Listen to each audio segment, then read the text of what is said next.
신혼 첫날 밤 제 방에 들어온 사람은 남편이 아니었습니다. 그날 이후 제 인생은 완전히 망가졌고 지금도 매일 그날을 후회하며 살아가고 있어요. 이 이야기를 꺼내는 건 단 하나, 누군가는 이 미친 진실을 알아야 한다고 생각했기 때문입니다. 저는 올해 28살 평범한 직장인입니다. 작년 1년 정도 교제한 남자친구와 결혼하게 됐어요. 조건이 좋았고 성실하고 따뜻한 사람이었습니다. 남편 집안은 중소기업을 운영하고 있어서 경제적으로도 넉넉한 편이었고요. 결혼 준비도 순조로웠어요. 호텔 예식장에서 성대하게 올리고 비용도 대부분 시댁에서 부담했죠. 솔직히 저는 운이 좋다고 생각했어요. 그런데 결혼식 당일 이상한 느낌이 들기 시작했어요.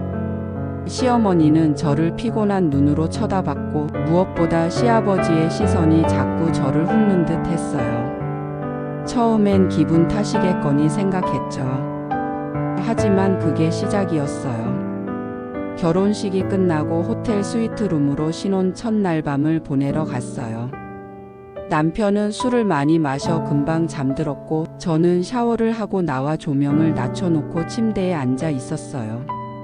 그때 문이 열렸습니다. 저는 남편이 정신 차리고 나온 줄 알고 웃으며 말했어요. 벌써 일어났어요? 씻고 오세요. 하지만 대답이 없었어요.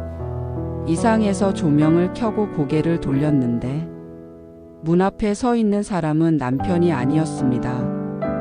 그 사람은 시아버지였어요. 그 순간 온몸이 얼어붙었습니다. 그는 말없이 제 쪽으로 2걸음 다가오더니 제 얼굴을 빤히 보며 이렇게 말했어요. 이 집안에 들어왔으면 뭘 바라고 들어왔는지 나도 알아야지. 그리고는 아무 일도 없었던 것처럼 돌아서서 방을 나갔습니다. 전 한동안 아무 말도 못하고 그대로 얼어붙어 있었습니다. 정신을 차리고 남편을 흔들어 깨웠지만 그 사람은 술에 취해 자고 있었어요. 다음 날 저는 남편에게 모든 걸 털어놨어요.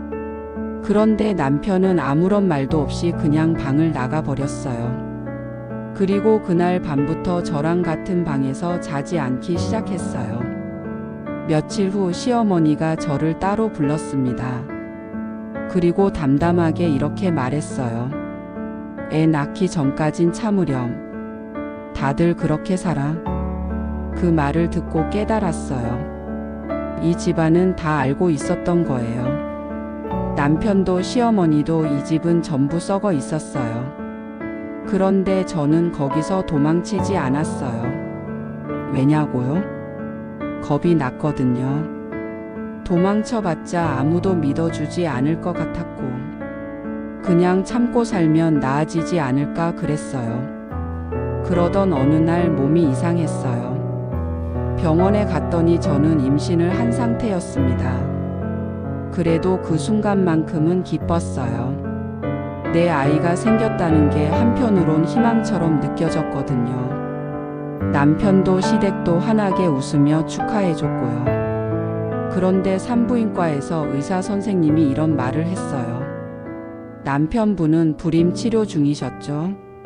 그런데 자연 임신이라니 굉장히 드문 일이네요. 그 말을 듣는 순간 저는 숨이 멎는 줄 알았어요. 남편은 자연 임신이 불가능한 상태였어요. 그리고 저는 그날 이후로 다른 남자와 어떤 접촉도 없었어요. 그렇다면 이 아이는 그 인간의 아이? 전 몰래 친자 확인 검사를 했고 결과는 아이의 친부는 시아버지였습니다. 숨을 쉴 수가 없었어요. 제가 지금까지 꾹 참고 버텨온 이 집이 저를 송두리째 망가뜨리고 있었던 거예요. 더는 못 참겠더라고요. 그래서 시댁 가족이 다 모인 저녁 식사 자리에서 말했습니다. 이 아이 제 남편 아이 아니에요. 시아버지 아이예요. 신혼 첫날 밤 제 방에 들어온 그날 이후로 제 인생은 끝났어요. 순식간에 정적이 흘렀고 시어머니는 식탁을 뒤엎으며 쓰러졌습니다. 시아버지는 벌개진 얼굴로 욕을 퍼붓다가 결국 심장마비로 실려갔고요. 남편은 조용히 자리에서 일어나 이렇게 말했어요. 이 집안 다 알고도 너 받아준 거야. 넌 감사해야 해. 그 말 한마디에 제 마지막 끈도 끊어졌습니다. 그날 이후 저는 아이를 안고 도망쳤어요. 모든 걸 버렸고 이름도 바꿨습니다. 하지만 지금도 가끔 그 아이를 보며 생각합니다. 이게 벌일까? 아니면 희망일까? 그리고 밤마다 꿈을 꿔요. 문이 열리고 누군가 제 방에 들어오는 그날 밤의 꿈을요. 그 사람의 목소리도 들려요. 이 집안에 들어왔으면 그 대가를 치러야지. 사랑은 없었고 가족은 지옥이었어요. 그 집안에 발을 들인 순간 제 인생은 끝났습니다.